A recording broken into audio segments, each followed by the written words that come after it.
America. This is Action 24/7 News, and I'm Dirk Mitchell. Our top story this evening: snow. We have it. Lots of it. And as we dig ourselves out from this icy quagmire, are you prepared to defend yourself from bloodthirsty man-eating deer? A crazed, bloodthirsty deer may be eating your family right now. To help protect you from this new and growing menace, we now go to Action 24/7 News' animal behavior specialist and National Terror Threat Code analyst, Pam Vacuous. Pam. Thanks, Dirk.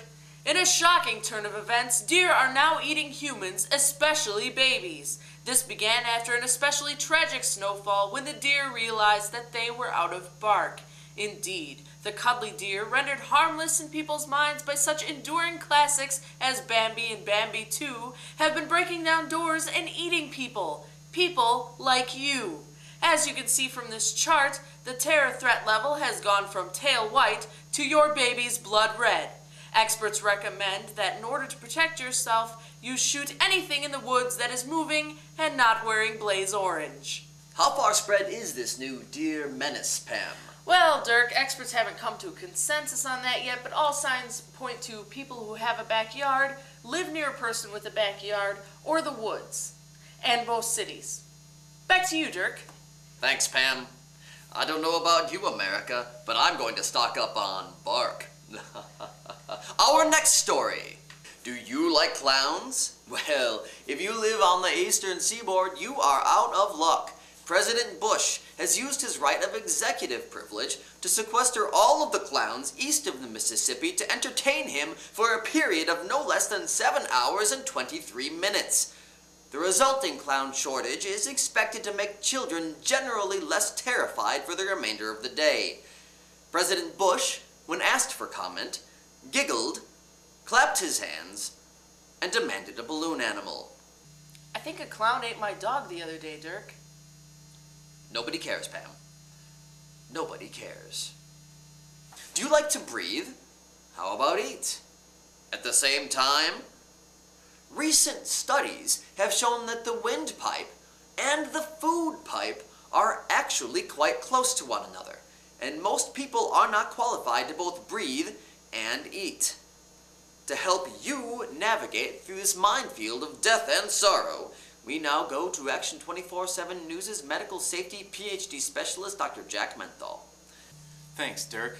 This can be quite the tricky situation for most people, but the best thing to do is simply choose one or the other. You can either breathe or eat, but you should never try to do both at the same time. If you do, you're simply being reckless and endangering your own life and the lives of everyone around you. What about indecisive people, Jack? People who simply can't choose between breathing and eating. Well, actually, there's a new drug that recently got approved by the FDA for just that purpose. It's called Swallow-Breathanol. This drug will enable you to determine whether it's time to breathe or eat, and it really takes the stress out of eating and breathing. Well, thank you, Dr. Jack. Very informative. I don't know about you, Pam, but I always like to hold my breath when I eat. Do you have ADHD? If you do, you probably don't remember what I was talking about. Instead, look at this picture. Isn't that adorable, Pam? It sure is, Dirk. I have no idea what you're talking about, Pam. Tomorrow on Action 24/7 News. Fast food. Is it really bad for you? Or do those experts just want it all for themselves?